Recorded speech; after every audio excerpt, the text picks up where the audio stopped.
Kumusta kaibigan? May nais akong i-share sa'yo. Alam mo ba na may apat na pangunahing kamalian patungkol sa pinagmulan ng universo o ng sangsinukob? Una sa mga ito ay ang steady state theory. Ito ang espekulasyon o haka-haka na ang universo ay walang pinagmulan.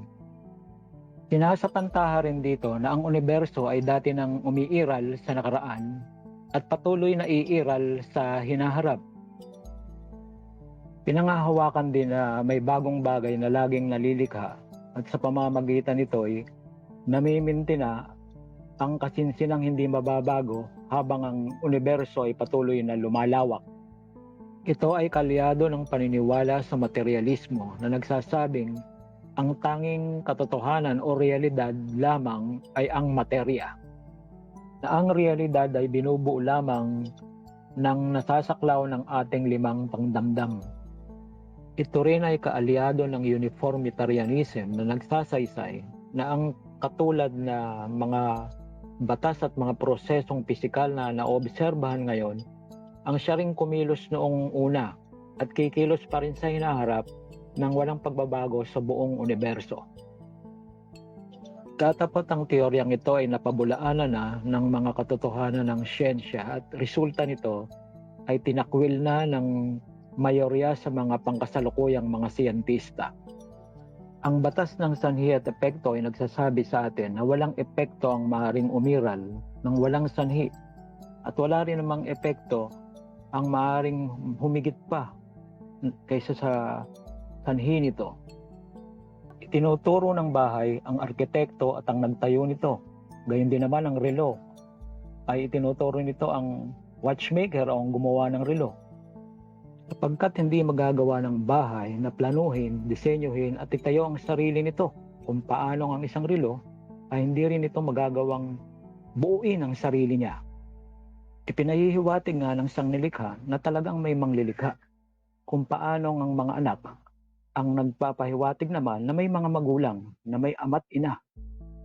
Pinagtitibay ng first law of thermodynamics ang batas ng pag-iimbak ng enerhiya na patungkol sa sukat ng enerhiya na nasa sangsinukob na wala ng materya o enerhiya na ngayon ay nililikha o nalilipol. Pinabubulaanan nito ang pahayag ng steady state theory na laging may bagong materya na nililikha para mamentena ang kasinsinan ng universo habang ito ay lumalawak. Ang second law of thermodynamics o ang batas ng pagkalansag ang nagbubunyag sa tendensiya ng bawat isa't bawat bagay kaugnay ng kalidad patungo sa pagkabulok, kawalang ayos at pagkaagnas.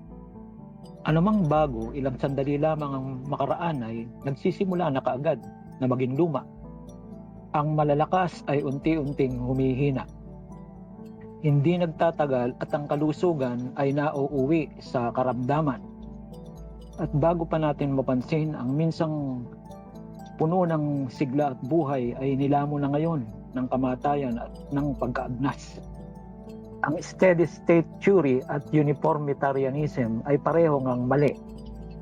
Hindi magagawa ng sangsinukob o universo na lalangin ang sarili niya kung paano ang sanggol ay hindi niya maipaglilihi o maipanganganak ang sarili niya nang hiwalay sa kanyang mga magulang. Ang tanging matino at naayon sa rasong kapaliwanagan sa pinagmulan ng sangsinukob ay ito. Nang pasimula ay nilikha ng Diyos ang mga langit at ang lupa. Ang isa pang kamalian ay ang Big Bang Theory. Maraming mga ateista na nagtataguyod sa teoryang ito nagsasabi na sa pamamagitan ng di sinasadyang pagkakataon at mula sa wala, mga bandang 13 bilyong taon na ang nakararaan, ay sumulpot raw ang isang sinukob mula sa walang hanggang pagkakatipo ng enerhiya at init na sumabog, lumawak at nagbigay anyo sa kasalukuyang realidad natin. Ngunit ito ay laban sa batas ng sanhi at epekto sapagkat ang wala ay makapaglalabas lamang din ng wala. Ang isang walang lamang pitaka halimbawa, kahit pa ito'y iwan ng bilyon-bilyong mga taon sa sarili niya, ay hindi makapaglalabas ng kahit isang sentimo. At kahit papasabugin ng walang lamang pitakang ito hanggang sa magkapira-piraso, ay hindi ito mangangamoy pera. Ang Big Bang Theory nga kung gayon ay napaka-imposible, sapagkat ang maaari lamang ilabas ng wala ay wala rin. Ano ang makapagdurugtong sa walang hanggang agwat na nakapagitan sa hindi umiiral at sa umiiral, at sa pagitan ng walang buhay at may buhay, sa pagitan ng walang kamalayan at ng may kamalayan, at maging sa pagitan ng walang kakayanang magrason at ng may kakayanang magrason, sa pagitan din naman ng di-espiritual at ng espiritual? Ang di sinasadyang pagkakataon at ang kawalan ay hindi maaaring maging sanhi ng paglipat mula sa alinman sa nauna patungo sa nahuhuli, sapagkat ang di sinasadyang pagkakataon at ang kawalan ay kinakailangan mo ng umiral upang maging sanhi ng ano pamang bagay. Ang ano pamang di umiiral at walang realidad gaya ni Mickey Mouse ay hindi maaaring maging sanhi ng ano pamang bagay. Ang paniwalaan ng kabaligtaran niyan ay salungat sa rason o kaya na may isang napakalaking kabaliwan. Inuulit po namin na ang tanging matino at naayon sa rasong kapaliwanagan kung gayon nang pinagmula ng sangsinuko ba ito. Nang pasimula ay nilikha ng Diyos ang mga langit at ang lupa.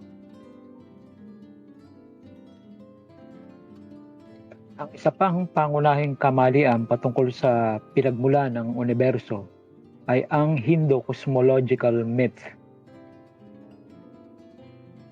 Ang Hinduismo ay nagmumungkahi ng sari-saring mga salaysay patungkol sa pinagmula ng universo, sang-ayon sa sari-saring mga tradisyon na nakasentro sa sari-saring mga lokal na mga Diyos-Diyusan. Ngunit ang pangunahing idea ay nauuwi sa paniniwala sa mga siklo ng di mabibilang na mga paglikha, mga pagpepreserba at mga pagsira na patuloy na paulit-ulit na nangyayari sa paggulong ng walang katapusang mga panahon. Ang mga katuroang ito kasama ng paniniwala sa karma at sa reinkarnasyon ang pinakabuod ng filosofiya at relihiyon ng Hinduismo. Laban sa ganyang mga mito o mga katha, nagbabala si Pablo ng kanyang isulat ni huwag makinig sa mga katha at sa mga kasaysayan ng mga lahi na walang katapusan, na pinanggagalingan ng pagtatalo at hindi ng pagkakatiwalang mula sa Diyos na nasa pananampalataya, ay gayon din ang ipinamamanhi ko ngayon. Sa panghuli, narito ang mga kamalian ng multiverse theories. Pangunahing pinapalagay ng mga teoryang ito na sabay-sabay na umiiral ang napakaraming mga universo, na bawat isa ay may kanya-kanyang sariling mga batas na nauukol sa kani-kanilang mundo. Kabilang sa mga tagapagtaguyod ng mga teoryang ito ay ang mga naniniwala na ang buhay sa ibabaw ng lupa ay bahagi ng isang eksperimento ng mga taga-ibang planeta na ayon sa kanila ay siyang aktwal na mga manglilikha ng sangkatauhan. Ang paniniwalang ito ay makamandag, mapamusong at aral ng demonyo, sapagkat itinataas nito ang kapwa nilikha sa ibabaw ng Diyos na nag-iisang manglilikha.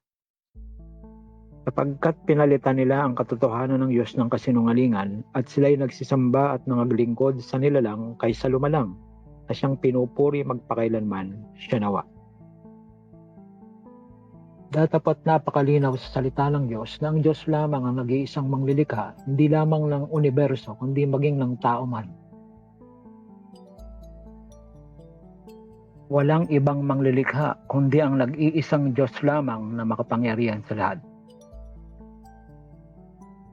Ganito ang sabi ng Panginoon, ng iyong manunubos at niyang nag-anyo sa iyo mula sa bahay bata. Ako ang Panginoon na gumagawa ng lahat na bagay, na naglaladlad na mag-isa ng langit, na naglalatag ng lupa. Ako ang Panginoon at walang iba. Liban sa akin ay walang Diyos. Aking bibigkisan ka, bagaman hindi mo ako nakilala, upang kanilang maalaman mula sa sikatan ng araw at mula sa kanluran na walang iba liban sa akin. Ako ang Panginoon at walang iba. Aking ginawa ang lupa at nilalang ko ang tao rito. Ako sa makatuwid bagay ang aking mga kamay, nagladlad ng langit, at sa lahat ng natatanaw roon ay nag-utos ako.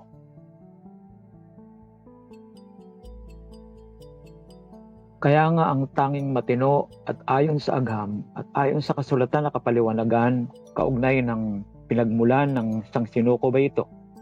Nang pasimula ay nilikha ng Diyos ang mga langit at ang lupa, sapagkat mula sa Kanya at sa pamamagitan niya at para sa Kanya ang lahat ng mga bagay, na sa Kanya ang kaluwalhatian sa lahat ng mga panahon.